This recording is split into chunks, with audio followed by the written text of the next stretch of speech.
kiala moge Oma keke ne mondo Eki no keke ne mo yeah yeah Awano le nikao Awa no sanudazi Okiekie-EVEN vaya con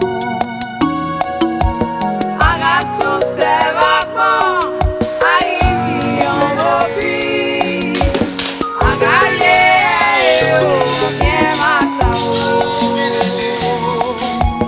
USE-NEMONKASE va con AGHARULE-SAMEN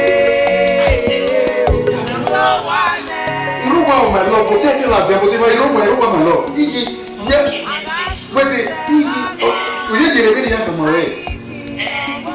You, my lord, Iroba. I'm supposed to be in the calling me. Iroba, okay, call.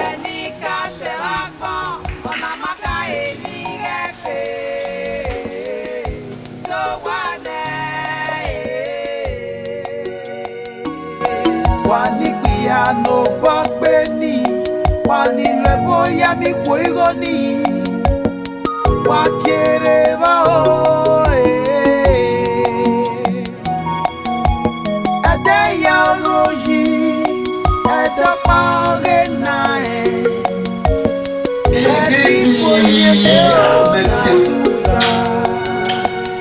You soft yeah. You see it. You see it. Maybe we Facebook, we must say me come away. Met. He's a low boy. You hear it, my dad, but almost say my love. Koyo. Where we worry from nothing like few months. Yeah, you carry what we marry. We worry, we have marrow way. Don't have that problem. Don't worry. I will bless you when we can live. We are here with me, bro. Don't worry, okay? Koyo. Yeah, if you want, I think maybe relying on the Facebook, you may have a lot some message like multi no, I don't know. I'm not a Facebook type. Yes. Koyo. Yeah, but no. Okay. We a problem here. You know, this very period there's a lot of stress on my head, man. Even my properties, I'm going to put them on sales. You know, because of a collective in Nigeria. The wharf, you know, man, we goose in Pushiaro, but there's a lot of goods there. And so I need a sum of 4.5 million, but I have 2 million. So I need like 2.5 million. Not that I'm tasking you, you know, but I don't know why you're hitting me. Based on you are my girlfriend, you know. I had to maybe task you well. You go to buy women. No. You bought that with anywhere so but you know me go. You go to buy the you just get the way be okay. If anything still there way be say you physically do anything, sure. I had to maybe task you well, you know.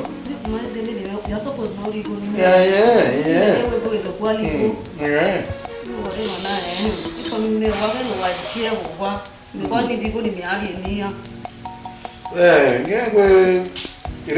Because these are hard, but in Africa, you know. But if there's any way you can support, you know, isn't support me, you know. You're my girlfriend, you know. We're going to get married in a short while. I love you very much, my love. I have to maybe task you, but if there's anything you can support your boyfriend, then you should do it. You know, I love you very much. It does not really matter, my love. Don't you know the word called love at first sight? Don't you believe it all? Give me bouncy. I tell you where come from. Give me see. It can't go anywhere. You know where go now? And I start up when you need to get a source of you never know. Hey. go no. E worry I stawe Ozuo. Stawe kwede. Oh, wow. Who be your sister? Your sister don't bath. Is sister we level sewe? You go carry remana. All this one is not yeah. If I clear the goods, now everywhere go soft. You were more. You come to my house. Hey, Saloboa. Leave your sister, be your sister, Ozuo. Your sister, the Chris. One more about. Ebo. Ebo Zuo. My Ebo. I tell you, ma. At the man we not do say we not like Christian. Hey, I'm one. Hey, who am I? Oh, chat it with me. Pastor, you want? Yes. Pastor, you want? Who am I? Agasu sevagbo. Ayi mi oya nagi ye. Ayi mi se nagi se.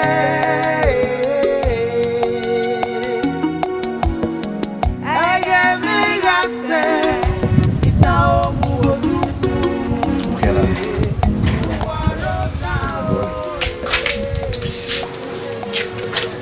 Irumo ino where Kim you want ya wo. The man so much that you we are. Ede uki. Zola. You can ya wo Jesus. Kim no ya wo no wa. Saba pe mi no. The man so ro na ro. I'm proud you. Owe la you do Jesus. Kim no ya wo. Saba pe mi. Where USE-NEMONKASE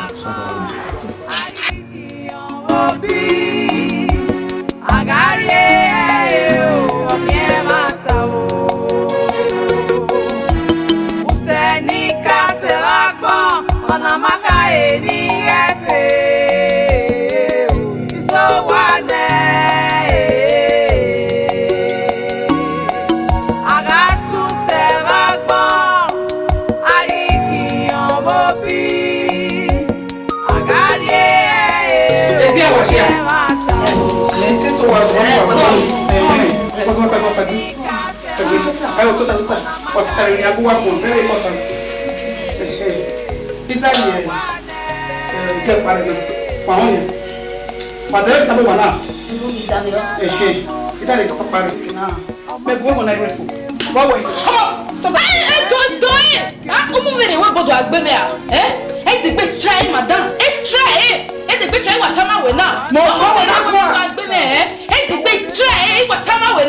let it be the end at the beginning. But the big be. Emata, Omani can go to them. Only a very Omadina. So when we are feeling me, you are my feeling me. I want. I'm going to go to Boki. You know what's to me now? Tana. Only time. But what where? Huh? Okay, what where? But the people were there. What's her name? One. Who's your back and metia? When it's about now, when I'm Mr. Keke, Yamisa Mimi. Why have you kind of a bonaka? That's my now. To work a metia. Bye bye. Amazing. Madame, what? Do it! And try it! What do you know, madame? Maybe I'm more, madame. Hey, the great try it! It's about when I hey, any kid say, you will madame, you're the way I was so going to manufacture. It's a what the big channel 1 hour with madame. Who you don't find us to walk with madame? Hey, Ove Mure, UDE-BABA. Hey! Agasu sevagbo. Ayi mi oya nagi ye. Ayi mi se nagi se.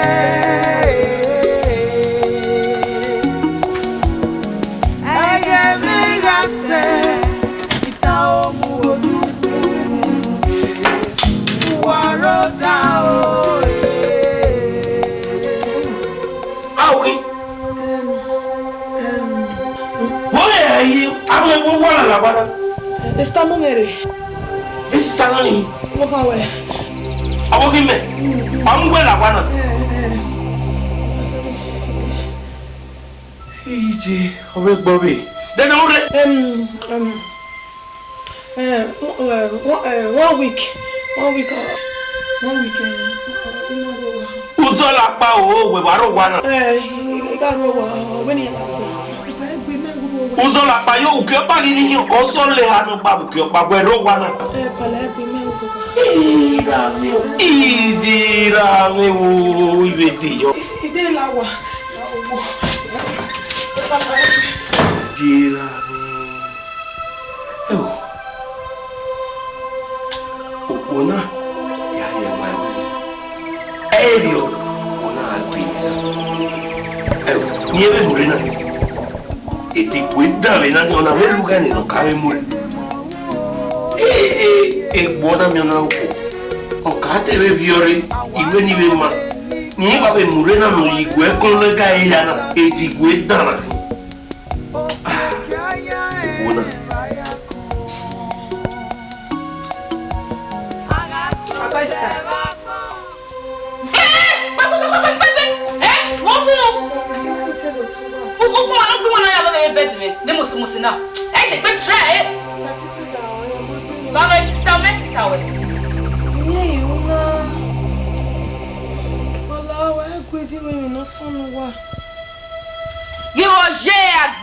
Agbiwen down. Don't we be no to tell you. Wa gogwa. Don't we be no to tell you. Don't want to tell.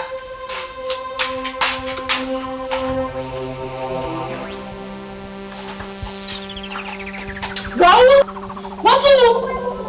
Huh? That go wait to you go there go work here. What's up? Huh? Mama where ya? Don't disturb me man. Last long over there. It's long over there.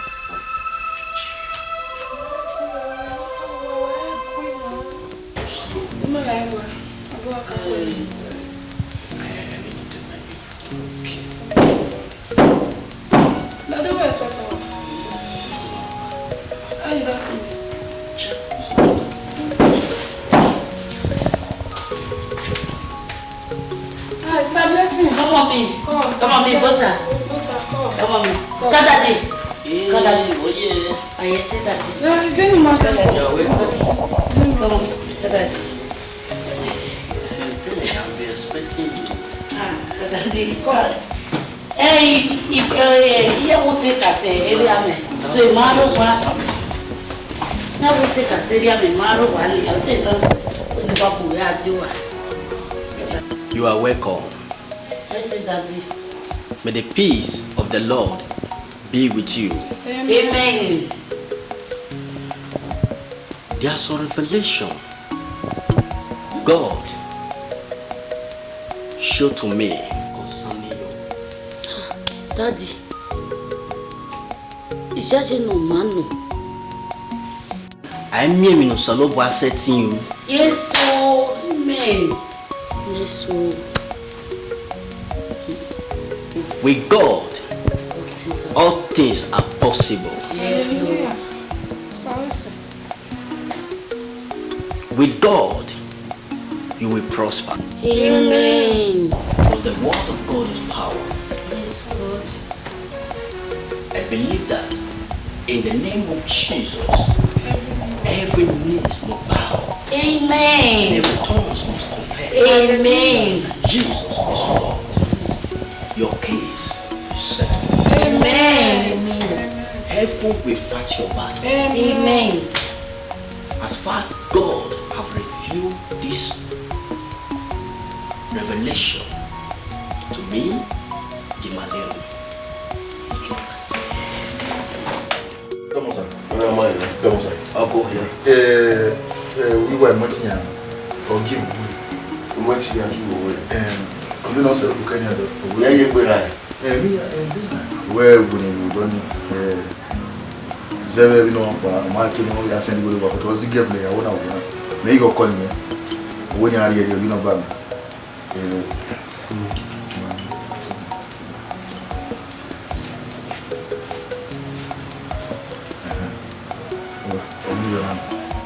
on est motivé on va là pour le mettre ouais c'est Dao, il va pas bien, on va le voir. Why, I'm not going to do it. No food and them, and you know where we are. Mom, you go be a free man. What's it? Who will do what you will? Nothing.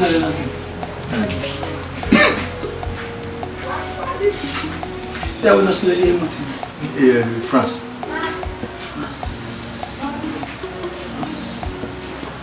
France no jeni edo wa no.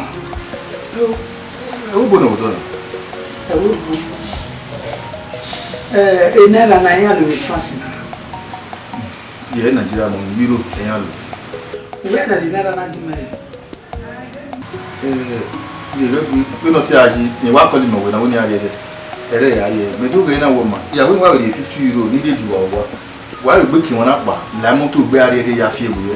Uni go ina na wa lu pu pe ba. Ere wa fi ebu de na we de di wa, ere anu bi. O ya we fi. Ese wa agbo. Ese wo kan agbo. Ruda, imo ti yan wo ime ni ugu ge gbo oko gbe pa mo oko.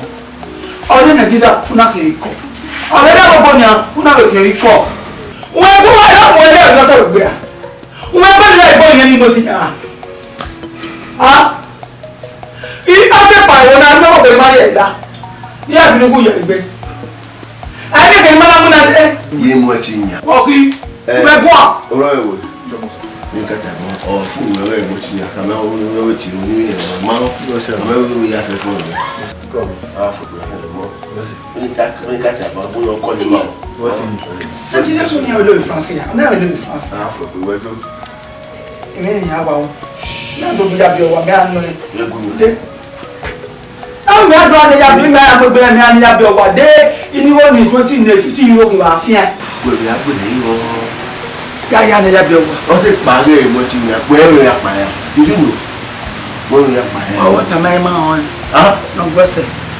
wo awo mo ge. We ma ka ro wa we o mo na le tere gbogbo wu na fe bo na wa re bo da. E bo agbo yin mo ti nya. Awo do sa bo awo de church ni yo. Ite Bible yi wo no gbo. Te lo yo gbo gbo. Dey give me point no kan we. E ya fe bo wa. O ma search for gbo yo gbo no wa. Ibi a do pa na mi awa ya mo egbi na. Wa ya ne ya bi o wa ne, ado ya bi o wa. Ya bi o wa le wa ni ya no ni go na 50 euro. Uda me on say we euro 80,000. O say gbo me ne 100,000. E wa ta. 100,000 50 euro. Again no ke to ri e, mo ma ri e mi. Mo ma ri e mi ti a fi o we to de. Ni mo O le do azanza re ni, awo ba wa re ni, o ya azanza re ni, wo wa, na ku rubbish.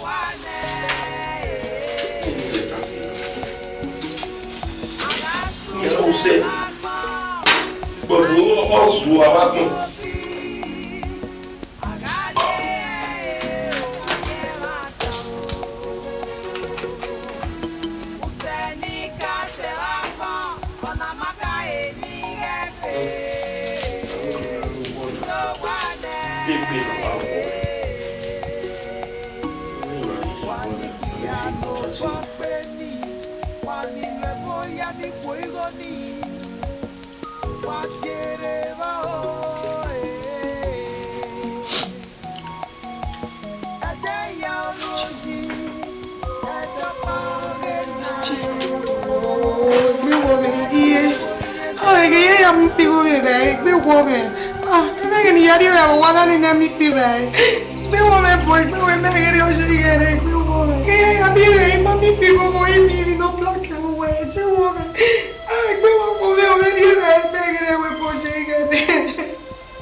Ibigo na hina. Temo ide. Abo mugoda. Mo sikele. Ibi aka ibana le nu wena.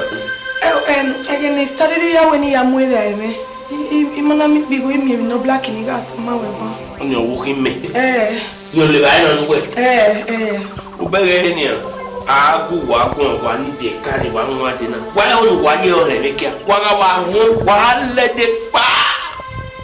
Wa do go ini ewe be we bu. Iya you wa bere ni we bu ye no be awe ma na me ewe bu. Ama kama na no do mu na be awe ma na. Iya matamane ge kia do o matamane.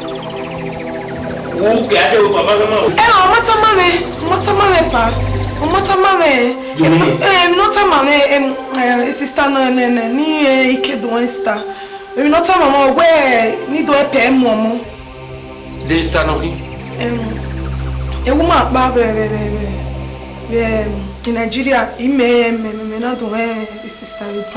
Ori ma we lobo e we ya se obo wi me na. Oma nuwe ya re ogwana moye mekiri ọmọ wa uwe ngere wo abu wa le yata oma buwe la hari Nigeria we mi bi ni 60 wero pa awe to da bi ni do epe ni na wo hime na be so pa we ya give ye ro pa ma o mo wa we give yo so ni we ala wana we be go mo pa wana awe omo igiri ono da tan na ge omo leti aya mo ri go ni opigbe oye na ni ma bo iri adugi ore be na gwana ni ma we to mo ko gbera ma we ta mi re ibo awe be we ko ko we amage boro eko obe woge yena ni kan mu gwe wa do gba o mo gbe ni la wa me ke ro mo awe awo we guro ki jo mo o ma be le o ki o me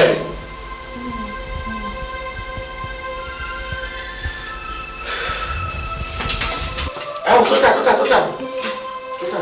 fe mo fe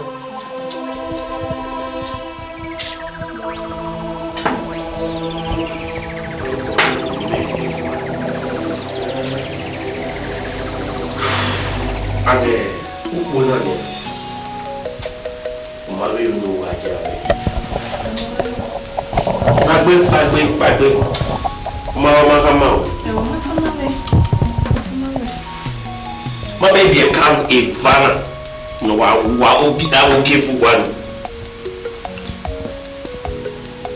ma be no we to be na wa zen no wa mo to we na dan yo mani agbo kan no ro do ya we ewe no suwe ya mi na ro ori ma we oni uyahi e oro eko ori no so na ni uda ego no so na wa gbe me ya nata aye ni flat wa li so hin oni oga gbo won le eta kega imuna ni gari ye gbagbe o ma me na ga ku e ogwaligo do tamare arigo no yari bai oga we bo so manage mu na tama we mo we no ga gije since one mo we do mu oga odo so abana igbo ru na imi modo ye bie ugba we no mu ai ke me wo sa ku ore ru ke ari wa do mai le mie de ina ibe mi no we bie wo o mo ya yi huna ya mu wo so pa ogbo ni le yo e a we go e ti o se mo pa they are making no free no na ko agwa di go kire no ya gba o be ba ina viola gwa ga ri ya we ara de this anu ba emi a o ha na agbo keke no ya agbo tama e fa ma igi la ya no ira ni e ka mi ani no sunu e se ira okay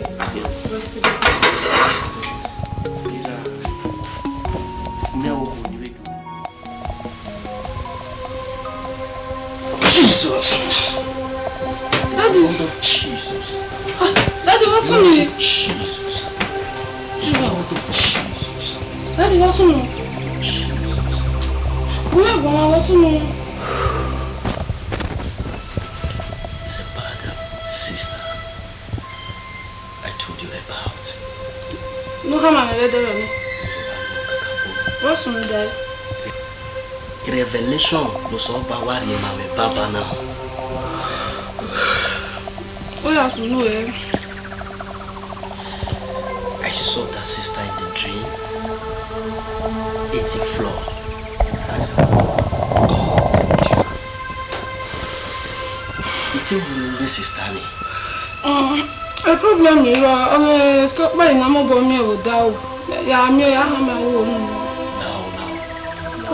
This case is very serious. I need to pray for her.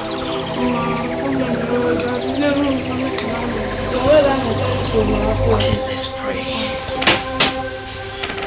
Father, in the name of Jesus, Father God,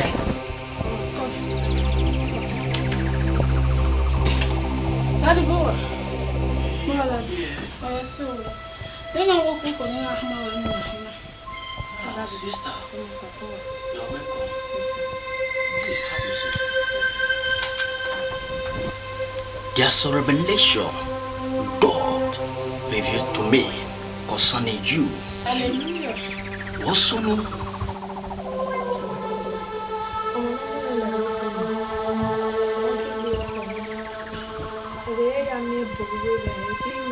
Black substance everywhere.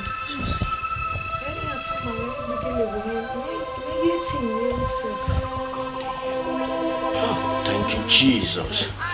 I give you all the glory and all the honor. Thank you, God. So continue. Even recently, for seminary, we are going.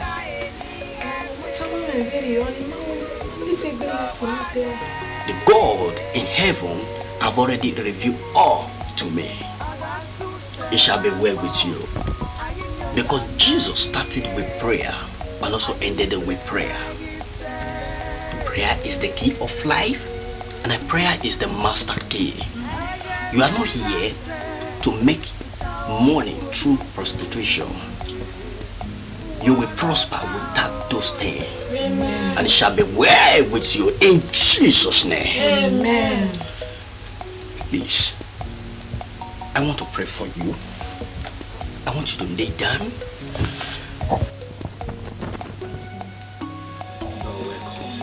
May the peace of the Lord be with you. Please do as I said. The Lord be with you.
ọmọ pa kan ni wa ni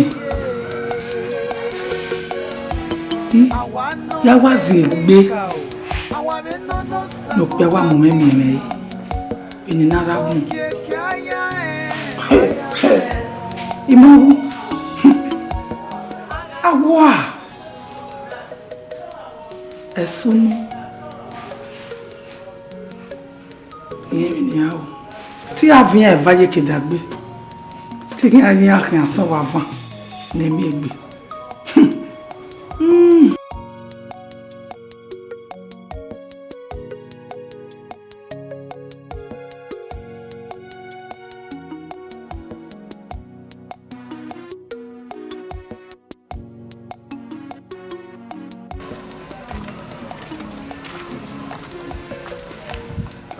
here, dear, my darling. Yes, Where you are, feel no. Come. Mami, marry, why make me marry, Buena? What the guy we were most say? You know, right now. Yeah, the phone what are you doing now? You got to look at the phone now. You gonna say we have to 2 hours. I don't know now. I'm not capable to back now. You don't know them Yagbe. What is back there? Having mommy rowa. Mommy go must send you go give one now you go ya the phone now. I know we're walking up on now. Yeah, open your channel webu. You want to do even women even thing now. Monta pass you go here. Or we were here asami madam. Only one is here what that only gonna at the phone now. You can be music bemen now. I phone it to now. E wo we complain she. E wo no lo e. E complain boy. O we come bana mi wa te bana na we baby. E ya go to me bo kwa. Ya de 200 by 200 ne. 100 by 100 ne. Igbo ya akoko. Ni go akoko ye phone now. Oni Adoni. You can be music bemen now. O ba ni music bene. Yes. Ene ma Adoni. Oni o ka wa mutia ne. Anyway, you can wa e dona ne. Alright. Again at here. You look nice to Posso ver da pá.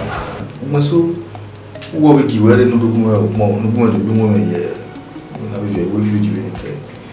But for some time now we man all my brother me o mo dem we stop we you e no bi motinha me akole French or Selema.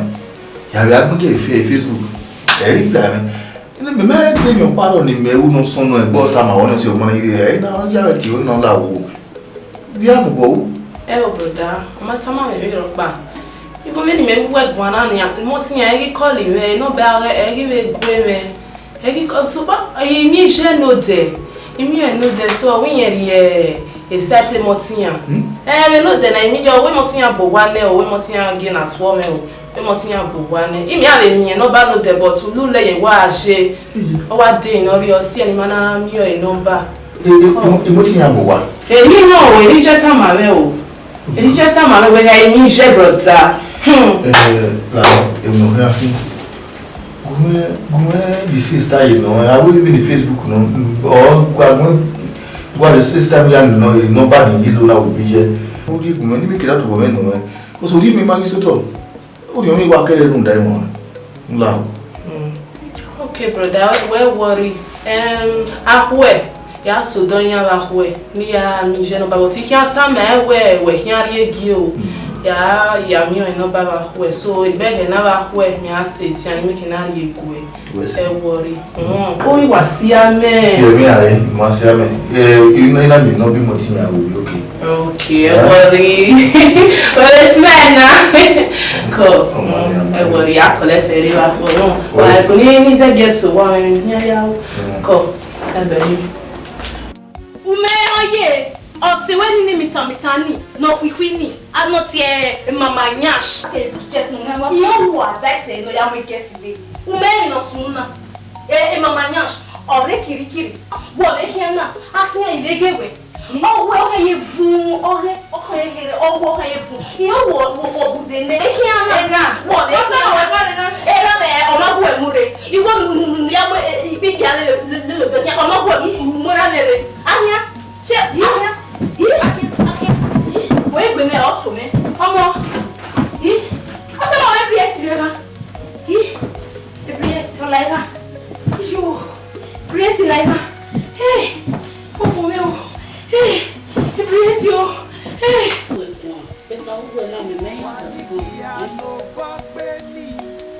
because we so wa je na imakere relationship na make no kiti why ye gbera se ko ye gbera to di gbera 40 year maybe you are come on okay if you wa do me be nothing like that but say na buwe ade no time me nu bi aji me because me understand because egbe we me ya atoni ave no de o marry they no like relationship obe Stop it! You don't compare me with people. You know I'm walking on Hey, you know I hate competition. You hate competition, but 5 years. Shut up! I beg. I'm tired. What is wrong with you? 5 good years. Hey, are you even well? It's okay, my love. I understand. I know how you feel. No, you don't know. It's okay. Come here. C'est bien, baby. C'est bien, woman. No one woman. You get the boy nana. That don't make a friend of them man. Or purpose in or marry ne. Me yere man ya enjoy ke boyfriend and girlfriend here. Only my love. Hey, can't compare me with other people. You know I don't like it. You do the right thing. I will. At the right time. Guess what, my love? I'm going to surprise you right now. Yes. I'm going to surprise you. Hold on for a minute.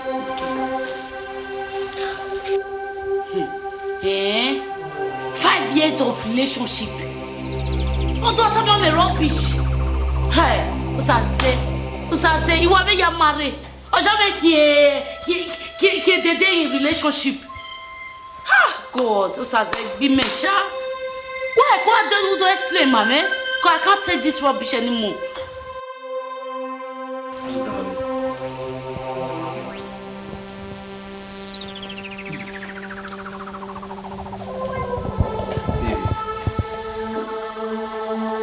C'est bien, et on y met. 5 good years à Gena. Nothing to offer. Take it easy, my love. I love you very much. And I also have a surprise for you. Can you close your eyes for me? Please. Nice. Even me, I'll tell me what I'm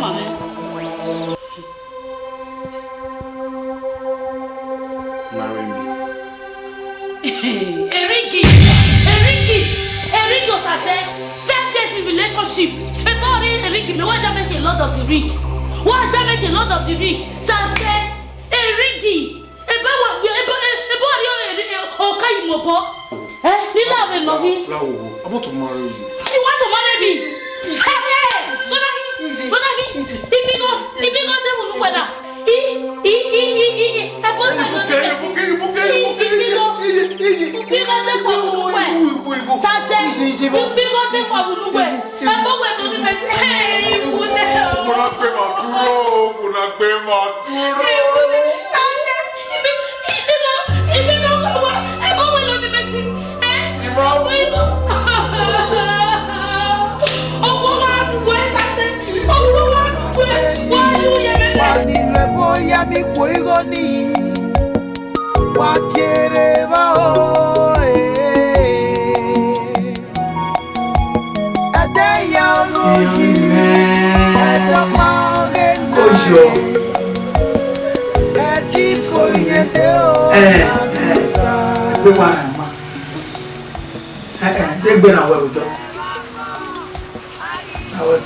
Tony.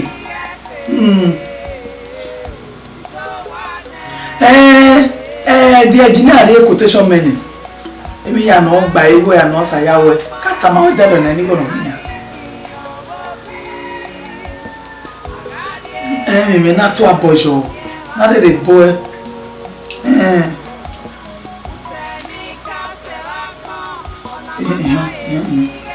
Wali no ba me wa ko. Eke na kayari uni. Nyona abeji me o. Mai me na akwa. Oh. Mai. Come. Why go? Ciao, ciao. Kai. O sa yo wetin you feel? Eduna. Me no edufo. E bi le gbegbe ko bo mi ma o gbegbe na ya we ya ka me i go no regbo me na fefe mo rio wa bo la o bo mo ni me suffer yi la o to na wo mi ado ari go gi me mo ba wa wo ri e ro bo se yo bo saji me wa bo me ha put me tonight ni hibi ha no lo que no son te me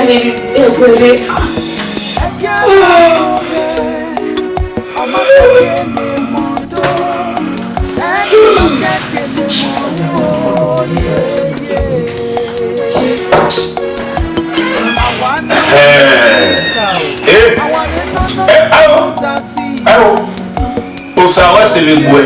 Obuya. Atuwe na wana. Na gabuyi. Oge baru. Mary. Oyere mo na odo. Oge ba Mary.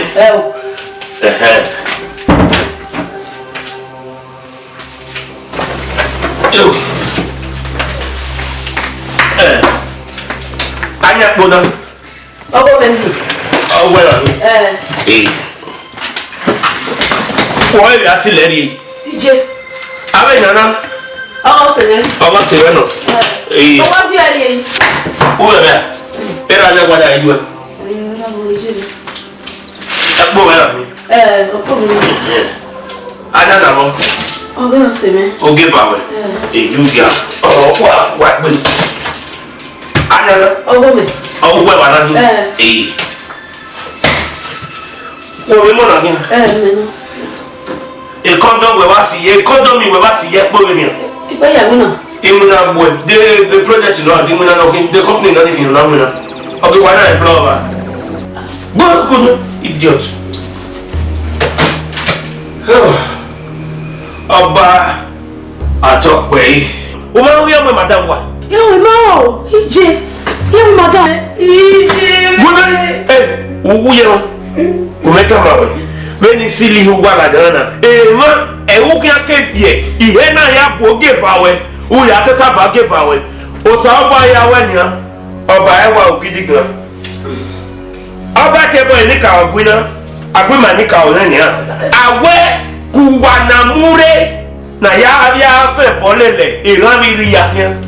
Wo aro te igwe o. Uwe waga tie boni nevedo e yasu egbe uru te kalaba o uru te gana o keke lori di 79 na miewe atie boni ne o akwa ya moto ikame madan wa de ogwe ya ri mina o lele ga gwe kian ogwe wage e mina keke no o mina ya go la pari ene nia oro bi school wa yo ni ene university waga gogo e kia ya ke hu wa ne ya bu ya condom Oya idiye pata e kro bani de o. Me wa ti gwe. Bala o we kro bani. Bala da. O do la. La gogo. Pagbe. Bala gogo bala gogo. Bala ine kro bani de. O le era nya wa. Ine kro bani de. Wenya o. Ine ro pa. Wenya o. Ine ni bani bani. Edero. Bala gogo na gogo.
Usawasi.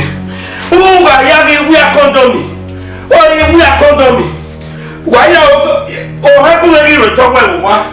Kero keni agbale ki are mi gogo. Idiot. Uwa. Ima mi o se Uganda. Ya gba no ka gbo. Wani ye moni re mo lewebo. Omo ga mu igore. Mama, bon ça va, moi ça va voir. Oyo to gwe beze yeba. Oyo iwe. We me o watch this is openi ki oni temi na ma won. Kuno ya fulo me kuno we ata. E ma o ya won ina pere ma ka mo we ma yi. O iwe. Ijuwe. Ijuwe no wa bio, no ya wi wo we kuno ni yi. Ijuwe ya iwo we wa lu. Ijuwe o ya wo po so ro. Iwe emiti niwe na moja agbe. Ni make akeke no ori 20 on augi na ebo 20 meetings niwe na yagbe. Enyo pa. Ayo la filiku we na. O filiku. O you na me we owi me ana pretty go niwe ya filiku. O we wala. Se kwa. O se kwa. O se kwa. We me. Come come se do we. Igo we iwe lu ya wo po so na. Diga o we ki we ni we wo ke wo we. Igo we. Ai lo ka me igo we iwe lo oni. Olori re ati.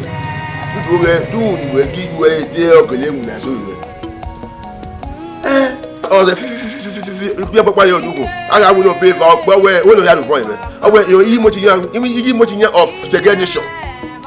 Aga we no pay for ya tie yi motinya one of segregation. But we you know show there igo ate. Aga we ni. We me la we. 7 era no ni kinu e ya be ni ko ni kama. Re ati wa nu re de yo le olu we. Igo we yo wa lo ni. E wa tete mo we. Mama yẹn fẹ́ mẹ́rin wa wẹ́wẹ́ wẹ́wẹ́ mú ẹ̀wò pé mọ́ sábà wà lókun ẹ̀wọ̀ ẹ̀wọ̀ ọ̀gá ẹ̀ mọ́ ìwé èèyàn mọ́. Isowane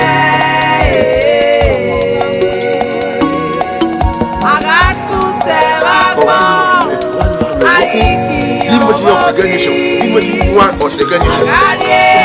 Ọ̀sẹ̀ mi wẹ̀ owó wí mi àhárí mi àwọn ìwà pété mi sí ni àwọn ìwọ̀ wọ́n pé wà ọmọ ọmọ fún yàn bẹ́ẹ̀ ni àwọn ìwẹ̀ wà yìí mo ti yan wọn ọ̀sẹ̀ gẹ́gẹ́ nation ọ̀làwọ̀ sí ojú yìí mo ti yan àwọ̀. wọ́n ní yé mo ní rẹ̀ mo rẹ̀ wẹ́bọ̀ ọmọ ra mú igò rẹ̀ wọ́n rà lọ́ ẹ̀sẹ̀ o. Wàrà tẹ̀lé sí, wọ́n yàrá tẹ̀lé ní tí ó wúra. Mọ́tìjà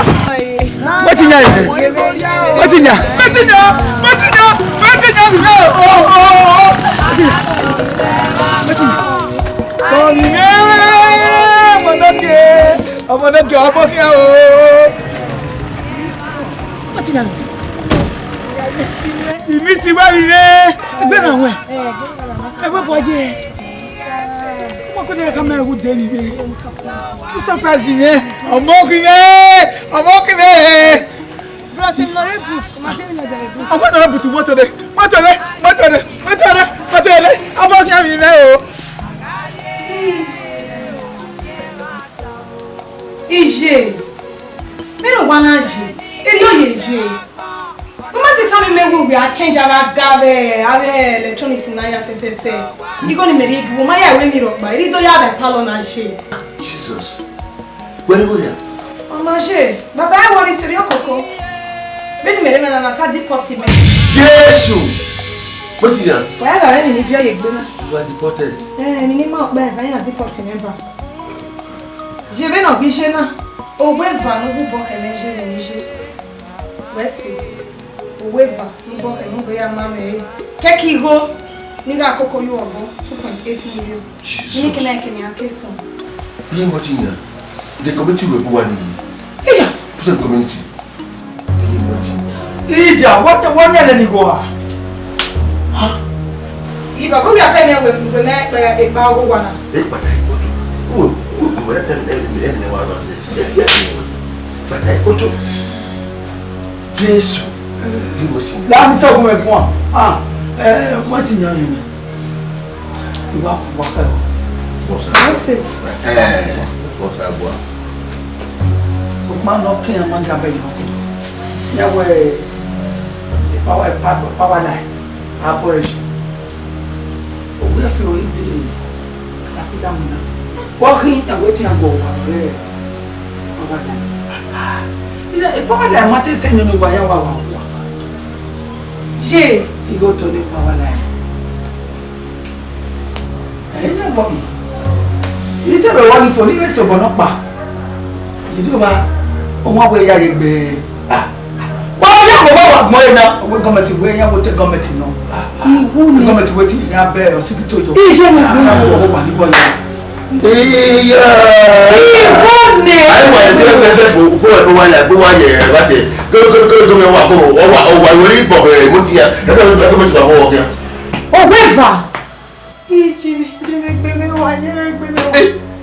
un c'est moto, c'est Jay! Ni waroni, et then I have Bessie, and only Fissé Jay, or what, Mammy, 1 moment. He wouldn't, oh, ma 2.8 million, and many making any I swear. We're going to run me 2.8 million. However, more time, you know, we are able to know your own. He also wanted to tell what when Latin. I want to go to Ado bigo no kwa. Omugo no kwa. Amomwa. Na dadi go mukpa na muja mwemu. Ye waiting ya one of the nation. I will never find. Meru lo ran. Iye agbe, we are moving into 18 iye agbe metis. Ya 20 metis of iye agbe. The man who ran. I see ya when I wear who were na fie e machine na ya go. Iya mugo ya mama mugo omagi mugo le. Ije. Masiya. Masiya. Owe. Ama mugo le. Wa me lo mu. Moni re mo le webo. Omoga mugo re. Wa ga lwese o. En wa ga telesi. Wa ya ga te ba mi tiuga. Naga pomo igoria o enaigima.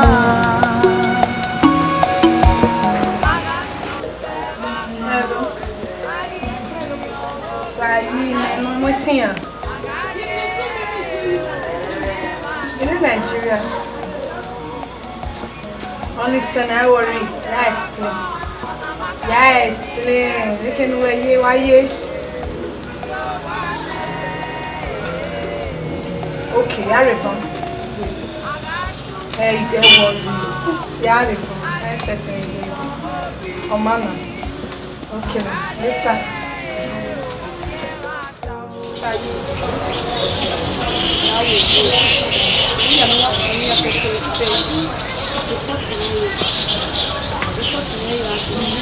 Never say, wow, man. You give me a show this all web. That's all web in the way I am a new web. We're naturally eating your meal where they made them in a soon. Now we are born. What? Mariabu, Mariabu, I do wear in Sawin Gaji, I worry in another calling. Anyway, I think most of our way. Mafia where we are doing now. Okay. Let's see. Any manana Benin, clear over you. Yeah. You know, I will know you. You are who will not share with you. Oh, I see a winnie. Cowboy, you were me aware. You might see where that's only my mini where. You know why I will take anyway. You're quite picking where. Really, me tell me. Anyway, 70 times I was going to keep back. My fear good here. More time we are saying now where we are really walk past it. I will help. You didn't see matter video. Anything you could imagine.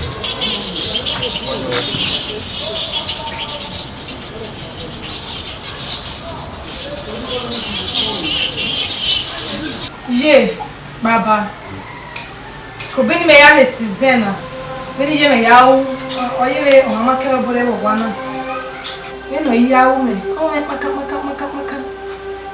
Egi o me si ni akwetu asef okre ko ni. E woni go tamu wa baba na di koti. Jesu. Moto bonere. Matia. Ebo be France. O mu me zeba mu. Ebe ya o do me passport o yan me. Amata. Amata no baba. Amadi poti me. Oh, why tell me je me bo? Oh, what no? Oh, what o eh? E te we no boy. Wo boy ne, wa jo ya mi go wa ya idie ra, e we ko kion me na. Jesus. Je me na digo. E be no we go e. Why o se ni baba o sayi? osayi igo mi koko yo bo bi dala webi ege ni mi me lo de gbe me ikoko igo mi yo bo o mi eri mi egbe gbe me ni ene mewe igo mi na de na wa we egbe na go me na we hi aye mi gbo mo de na iji be no bi mi na wa ju mo gba bi we fefe o mo we so pe na ya mo pe ni leti wa se de wo ogele da me kakabo je ogele disappointing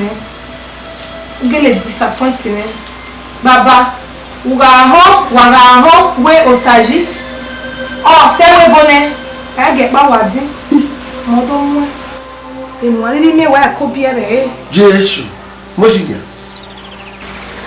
iye ogele disappointing me bo dane sugbonoko we yeme me yo ni hiao ilele na lele wa ga do saya ya bi me zebe obukan o do mi wa e go me fian fo e no ya fian fo ko si mani oni generi go ro pa no ke pe mere Jesu but o do mi wa me kana wi lele na wo o do mi wa le ga se ngile de disappointed mama ye ya so e wo to Jesu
So why